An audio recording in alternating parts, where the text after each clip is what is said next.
There's more and more great archaeology being dug up around the world every year, and much more to be discovered. The fruits of archaeological digs, both in museums or, better still, on the ground, provide a glimpse into civilizations long dead and, at their best, offer an insight into our own. These are some of the most important and stunning archaeological discoveries of all time. Pompeii is one of the most significant proofs of Roman civilization and, like an open book, provides outstanding information on the art, customs, trades, and everyday life of the past.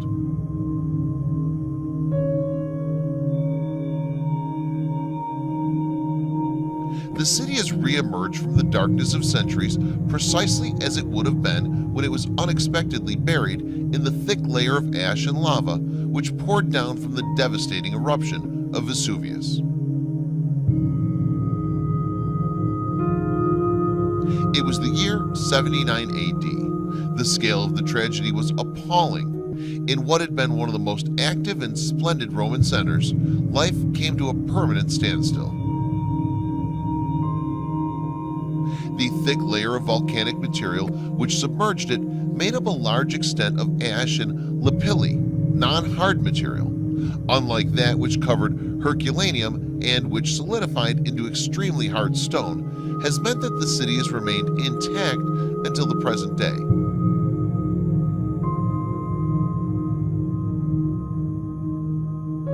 Not only as far as its buildings are concerned, but also as regards to the contents inside the houses and shops, providing an absolutely fascinating picture of daily life.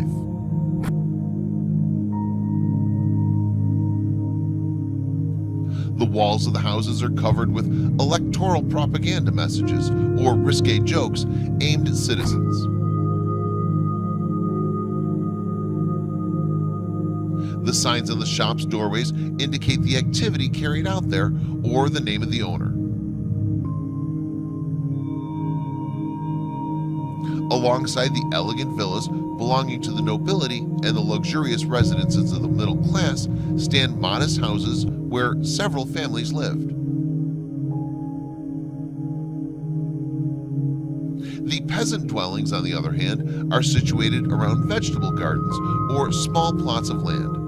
On the verge of the city stood the brothels, squalid rooms intended as places of pleasure for sailors and travelers passing through.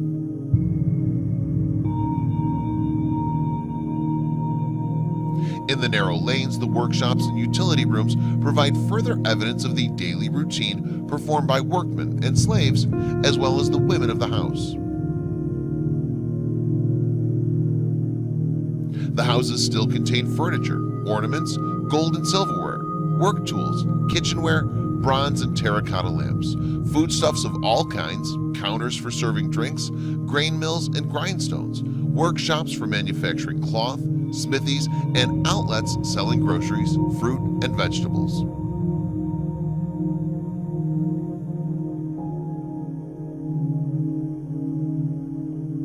There's a remarkable recording of Roman painting, of which, without the finds made in Pompeii, virtually nothing would be known. The architecture and development of these several types of houses is also amply documented.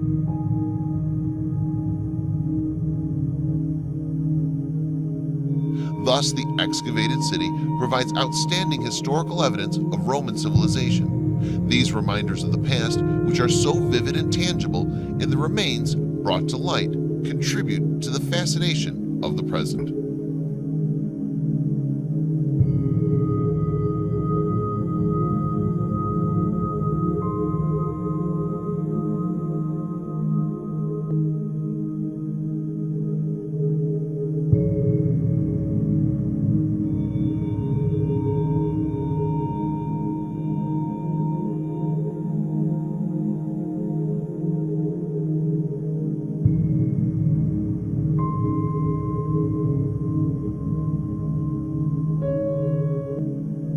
There have been worldwide fascination in the discovery of the terracotta army, and it's now regarded as the eighth wonder of the ancient world. Here's what you need to know about this symbol of ancient China. The terracotta army was painstakingly crafted to honor the man who created China itself, Qin Shi Huang. born in 260 BC and now remembered as the first emperor. He was the powerful ruler who, through sheer force of will, managed to unite several rival states to create one vast nation, China.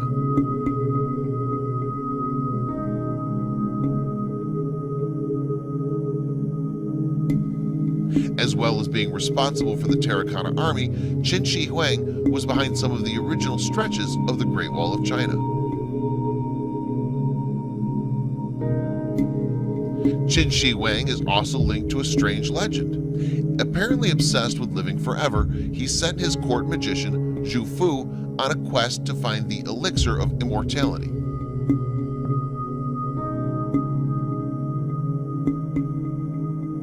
It's said that Zhu Fu was accompanied on his trip by legions of young men and women and mysteriously disappeared. Some say the group landed in Japan and went on to lay the foundations of Japanese culture.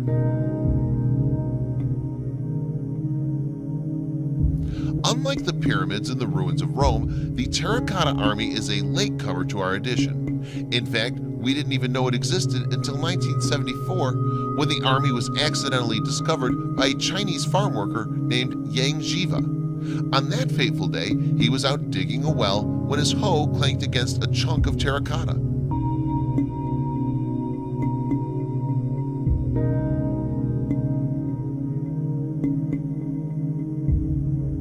More digging revealed a headless statue and other old objects, and one of Yang's fellow workers joked, "These things will be worth quite a bit of money. You'll be able to swap them for tobacco." Decades later, Yang revealed that he still tended his garden with the very same hoe which dug up the first soldier of the Terracotta Army.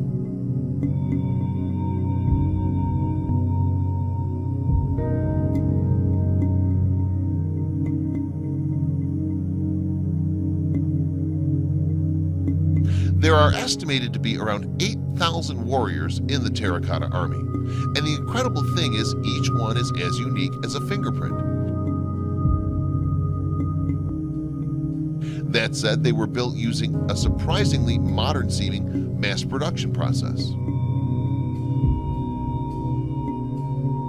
with workers creating various body parts using molds. The statues were then hand-finished using clay to apply individual facial features and hairstyles. And don't be fooled by their relatively drab appearance. The warriors were once brightly bedecked in a multitude of colors, but the paintwork has long since flaked away.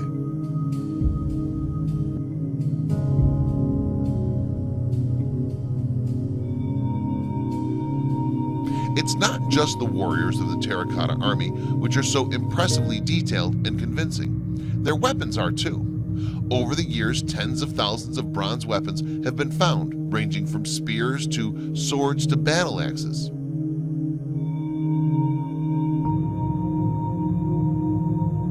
The blades are still sharp and dangerous, and this is down to the chrome plating technology which has protected the metal from corrosion over the past thousands of years.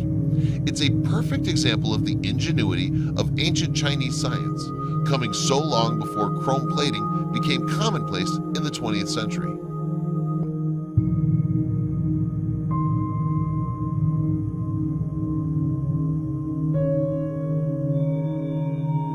The Terracotta Army makes up just a fraction of sprawling subterranean city built around the tomb of Qin Shi Huang. This complex is apparently a scaled-down model of Chinese society at the time, though much of it is still a mystery.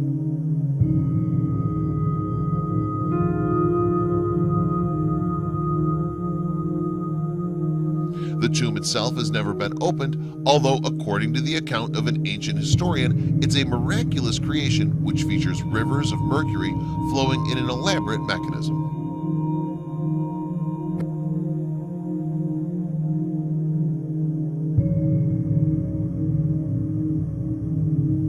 According to accounts, hundreds of thousands of workers were brought in to create this underground celebration of Qin Shi Huang. The task took decades, and as there's so much concern about accidentally destroying the complex, chances are we'll never get the full measure of this secret realm.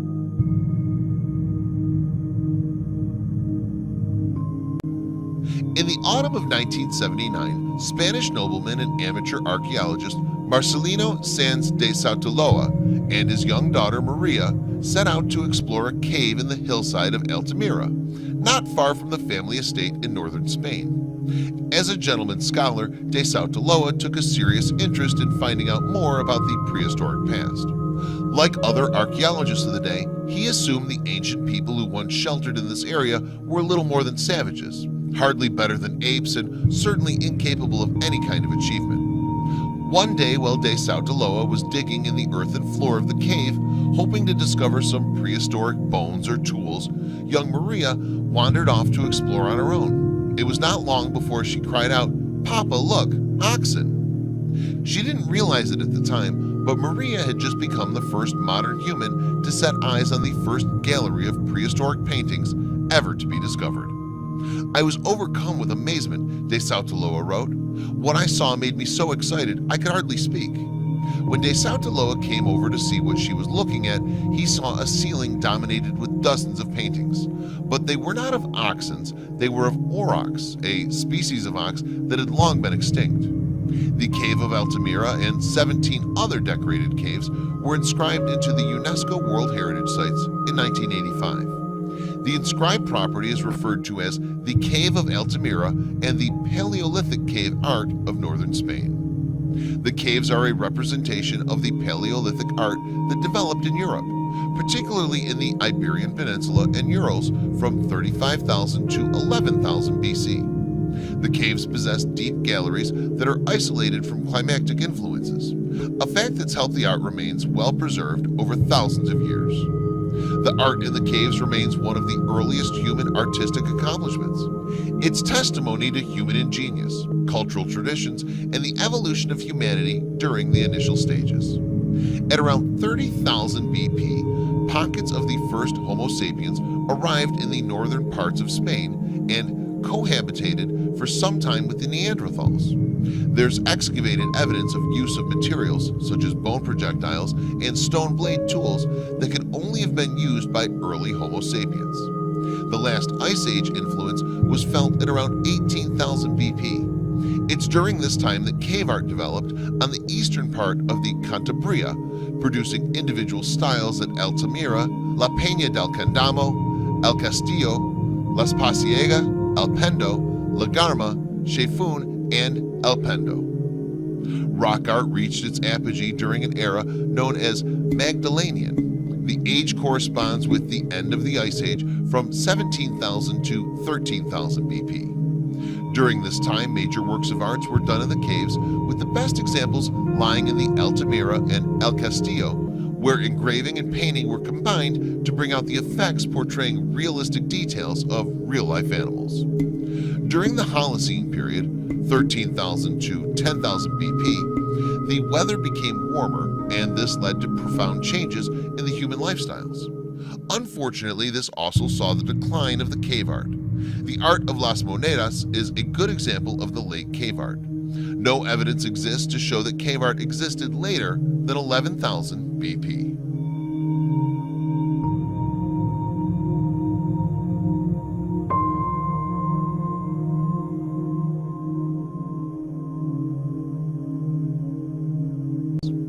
The Nazca Lines are an exceptional collection of geoglyphs in the southern desert of Peru.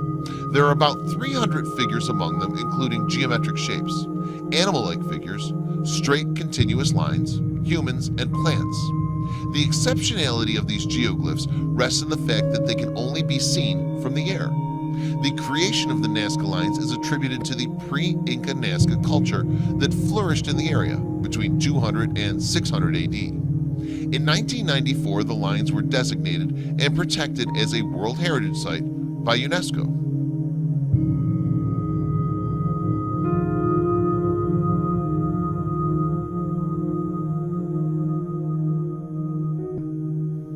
Throughout history, there have been many proposed theories by different people who sometimes view the more bizarre side of the story.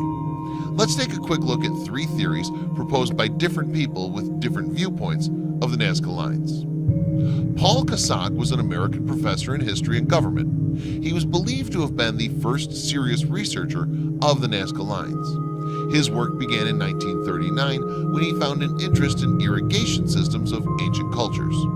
This led him to research in the Nazca lines of Peru. After years of research, he realized that the lines were too shallow to play a role in the irrigation system.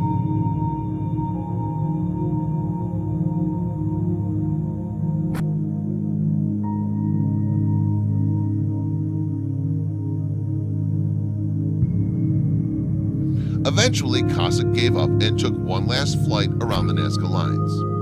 On that last flight, Cossack realized that a pattern was formed on the giant bird. He also noticed that the lines met together and touched on the day of the winter solstice, highest or lowest point of the sun at noon, marked by the longest and shortest days. The discovery of the pattern influenced and inspired him to research if the lines were related to astronomy. This was because he knew that solar events, such as the solstice, were usually followed by planting periods in the ancient Nazca culture.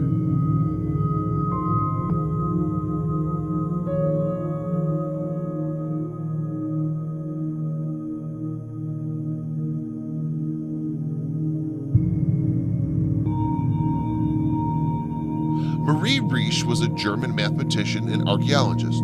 She was famous for conducting research on the Nazca lines in the Peru region. Riesch was the successor of Cossack. She continued with his research on the possible astronomical relationships between the Nazca lines and astronomy. This earned her the nickname the Lady of the Lines. She favored the astronomical theory over all other theories. Riesch came up with the theory after years of investigation and researching that the lines were an indication of the ancient Nazca people of the important stars and events relating to star systems.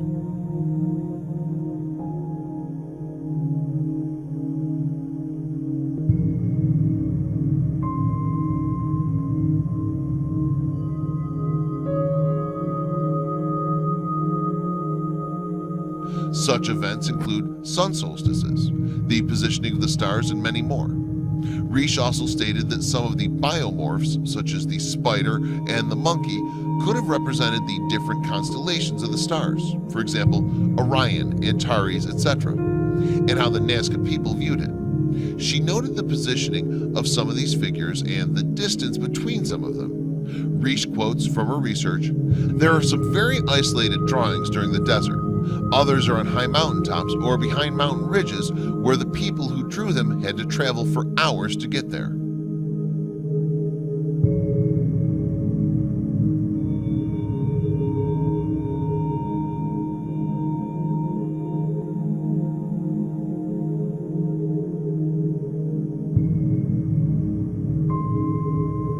This is very strange and inexplicable. Something else that's difficult to explain is why they wanted to draw on such extraordinary scales.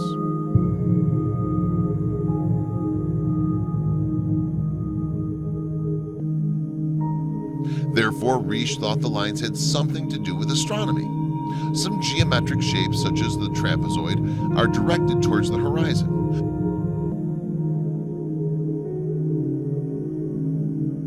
Which also conveniently marks the rising and setting of the sun, and to a certain extent, their rising and setting of their gods.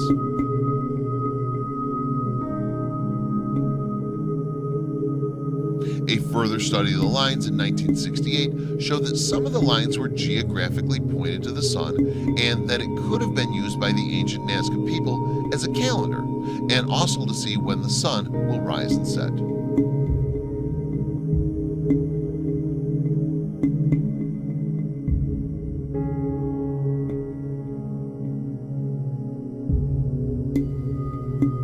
Erich von Däniken was a Swiss author born in April 1835, who wrote many books that argue in favor his view of extraterrestrials having an impact on early human culture in the past.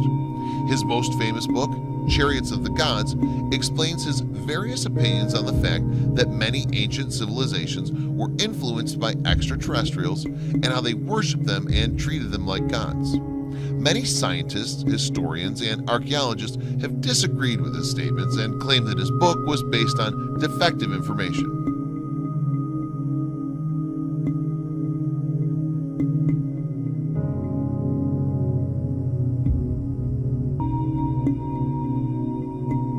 However, he was able to influence the researchers that there was evidence, as he used the Iron Pillar of Delhi, which has not rusted, and the Nazca Lines as examples in his case. His argument for the Nazca Lines was that these strips of land were used for a landing area for alien saucers. He also argued that if it wasn't for extraterrestrials who made the lines, then it was them who showed the ancient Nazca people how to make those lines.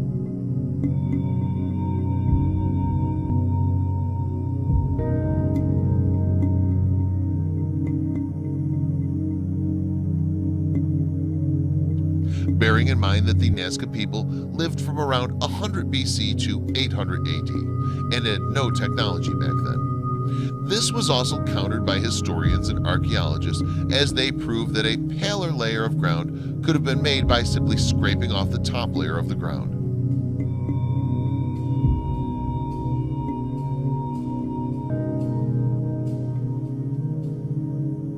Eric von Daniken also believed that the Nazca Lines were the remains of alien life form, which used the markings as a runway for the alien saucers. Another piece of evidence that supported von Daniken's theory was that the ancient Nazca people had no viewpoint of the biomorphs and geoglyphs they'd created. It was almost impossible that the ancient Nazca people could have made a flying vessel to view their progress on the lines.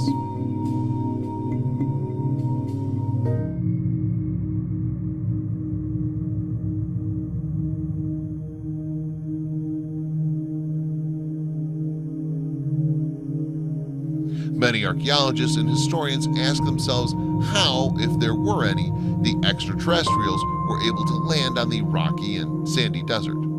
This is where the explanation of the trapezoidal prisms comes in.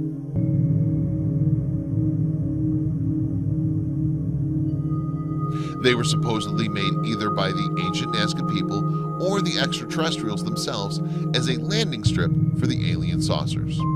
This was the only way the extraterrestrials could have landed, assuming their ship was not strong enough to absorb the impact on the hard, rocky ground. However, the making of these landing strips could also have been achieved easily by the Nazca people.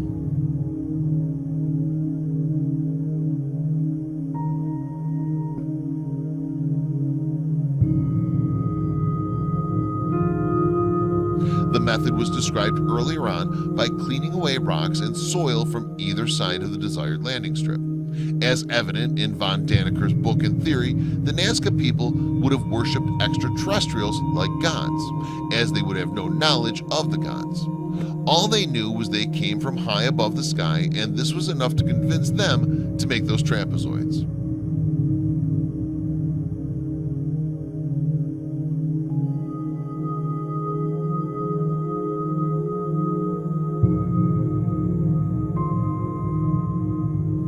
If this theory of the Nazca people is correct, this led to an assumption by von Daniken that Earth had been visited by extraterrestrials and that they were indeed the ones who had created the Nazca Lines.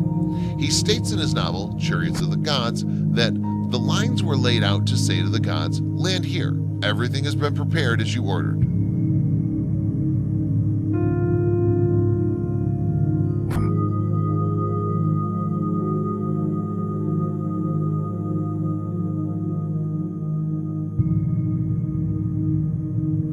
These are only some of the more proposed theories of the purpose of the Nazca Lines, and possibly the most famous and plausible ones.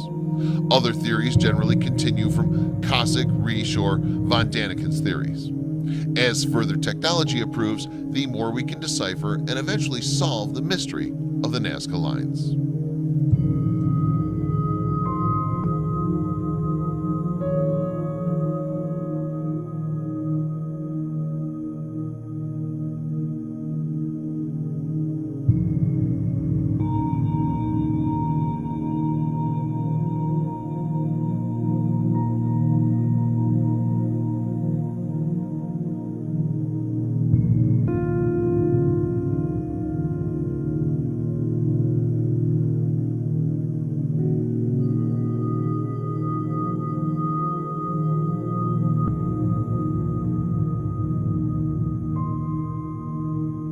The statues located on Easter Island, Rapa Nui, have long been subjects of mystery. Many questions have been asked ever since their discovery.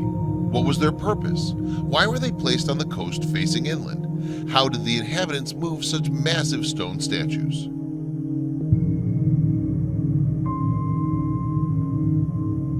With more questions than answers, the mystery only seems to deepen upon further study. One thing is clear, there are several key aspects about these statues that testify to the intelligence of the ancient people who created them.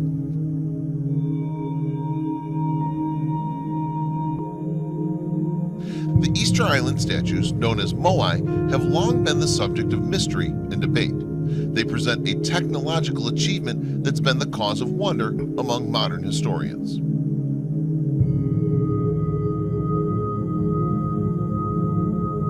Dutch Admiral Jacob Roggeveen discovered the island on Easter Sunday in 1722.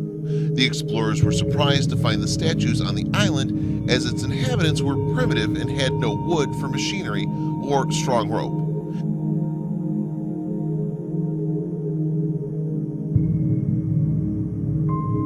The island is 63 square miles and almost devoid of wood, typically a necessary ingredient when moving large objects. Not only that, but the statues themselves exhibit a feat of engineering that's reminiscent of an advanced civilization, which was not apparent until the island's discovery.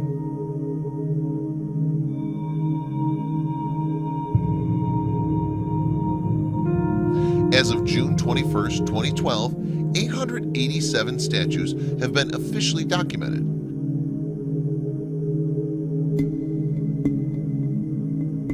Experts estimate that there are at least 1,000. The largest moai is 33 feet tall and weighs 74 tons. These statues were carved in a quarry and then transported, apparently without wheels or animal labor.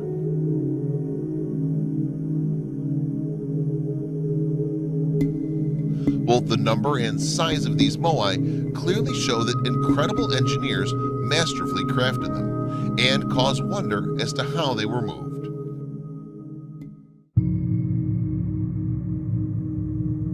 There's an interesting observation that's been made by those who have documented the island's moai. They all face inland. Many are placed near the island's coast, and yet all the erected moai have been facing the island. They also tend to stay away from the two corners of the island and are primarily located on flatter surfaces.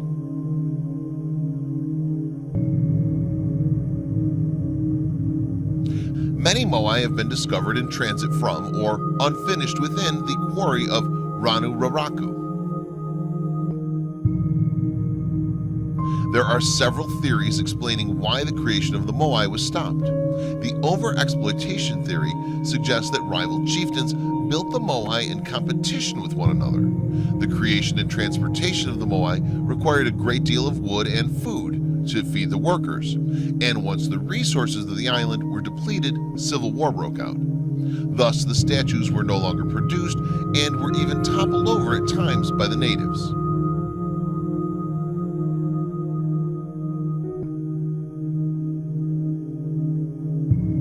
A new theory based on the way the statues were moved has been developed, which offers a more optimistic approach as to why the conditions on the island deteriorated. This theory suggests that the island's forests were destroyed due to the inhabitants bringing Polynesian rats with them when they settled on the island. These rats had no predators outside of the humans and thus experienced uninhibited population growth. Archaeologists have found marred palm nuts and gnaw marks created by rats. The theory suggests that these rats ate the palm nuts, which prevented these slow-growing trees from repopulating. Thus, even without the humans using the wood, the rats alone could have led to the forest demise. Thus, the moai were not the cause of the depletion of the resources, the rats were.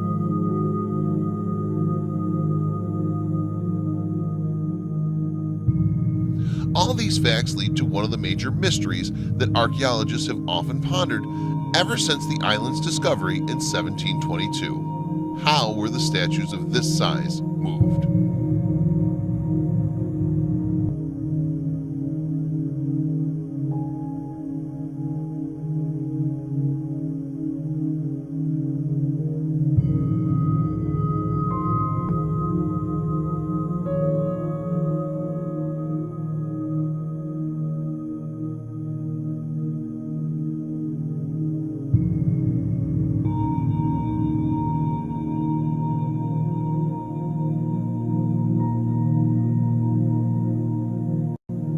Since Hiram Bingham unveiled Machu Picchu in 1911, the site has attracted the admiration of the world and is perhaps the most historic site of identification for Peru.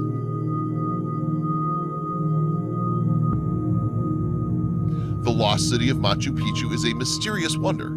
The Incas built there a city of stone without the aid of wheels or iron tools. This is the best example of Inca engineering. They built more than 600 terraces to prevent the city from sliding down the mountain. They designed a water supply system with a length of about a kilometer.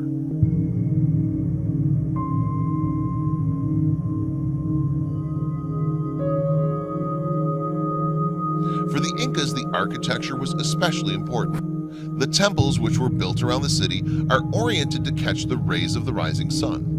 The slopes of the roof reflected the Huayna Picchu, the mountain that emerges after them. However, Machu Picchu has kept its secrets well, hiding for over 400 years its true meaning and purpose.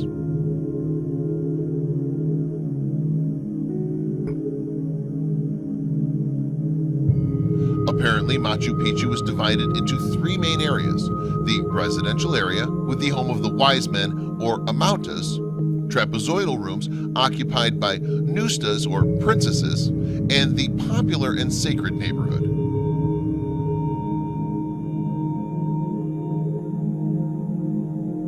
The sacred neighborhood was dedicated to his principal deity, Inti, sun god. It's in this area where the main jewels of Iniwatana, the Temple of the Sun, and the Room of Three Windows.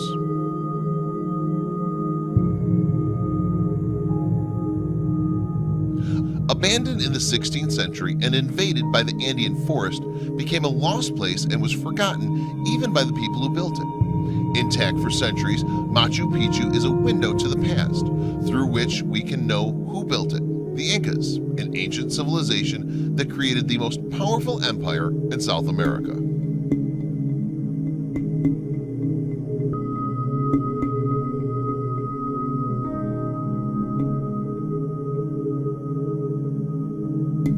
For centuries, Machu Picchu was hidden to the world.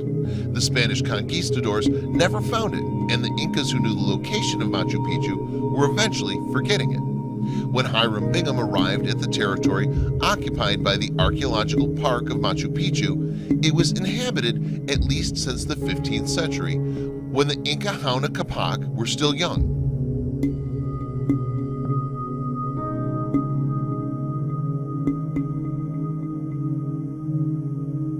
According to historian Victor Engels, the last Incas did not met Machu Picchu, and therefore the Spanish never penetrated it, because by that time there were no roads or towns that would lead there. Machu Picchu is one of the archaeological remains that arouses interest in the world and is undoubtedly the best expression that demonstrates the ability of the Andean people. They raise many theories about Machu Picchu.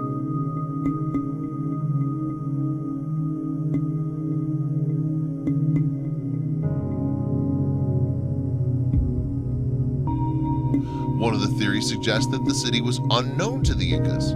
This occurs due to the type of construction and the lack of historical data that would indicate that it was a building older than the Incas, in other words, belonging to the pre-Inca.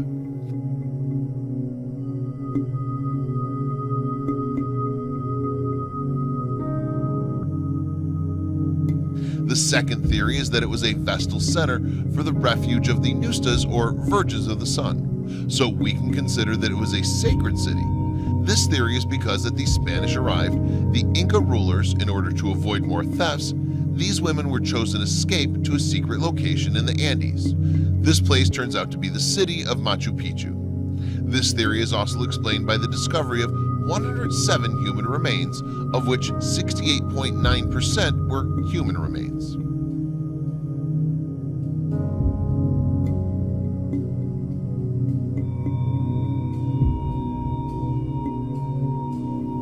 A third theory is that Machu Picchu was the last capital of the empire, and Vilcabamba was the last city where the Incas retired, led by Manco Inca in the year 1536, when he was defeated by the Spanish after surrounding Cusco.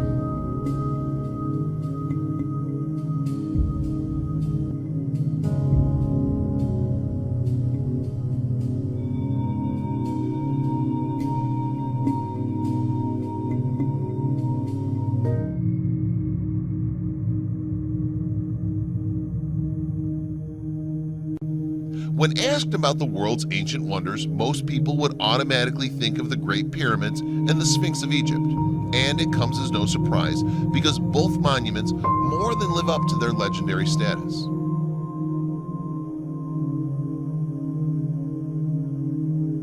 Just outside Cairo on the Giza Plateau is the most iconic of all ancient monuments, and at 4,500 years old and rising almost 400 feet into the ancient heavens of the pharaohs, it's a wonder to behold that should be on any adventurous traveler's bucket list. It's not until you're standing in the shadow of this man-made giant that you can really appreciate its sheer size, and when you witness it in person, it's impossible not to wonder just how it was built all those thousands of years ago.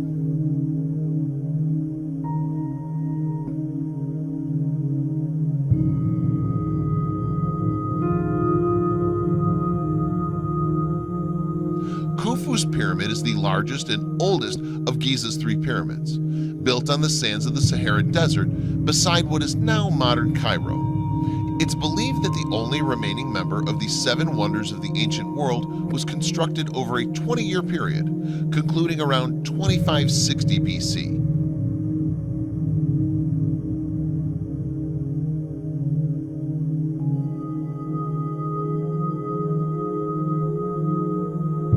And a variety of scientific theories have been put forward regarding its construction techniques.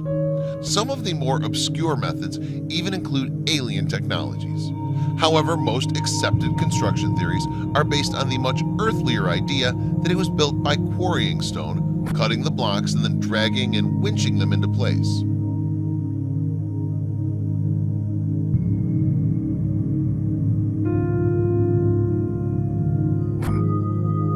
Whether it was done by an army of Greek slaves or thousands of highly skilled workers depends on which theory you believe. But a series of worker cemeteries discovered in 1990 suggests that they were regarded more highly than mere slaves.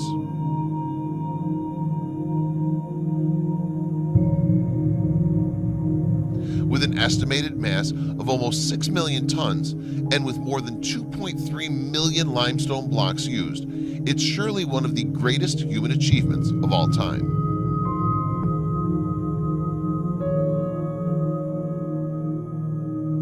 To think on such a grandiose scale, not only in size, but in terms of the architectural endeavor, illustrates just how advanced the ancient Egyptians were, and with their innate majesty, combined with the mystery that shrouds these magnificent structures, a visit to the pyramids is the very epitome of adventure.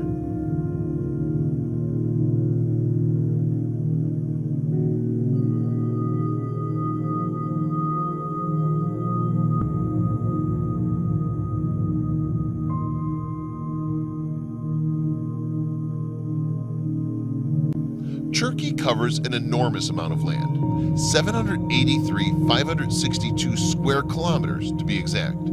Many empires throughout history have existed within the boundaries, so obviously thousands of historical sites have been uncovered, and it seems every month a new and exciting discovery sends international and domestic history experts into a joyful frenzy. As the central hub between East and West, Turkey's a playground for historians and a treasure trove for archaeologists.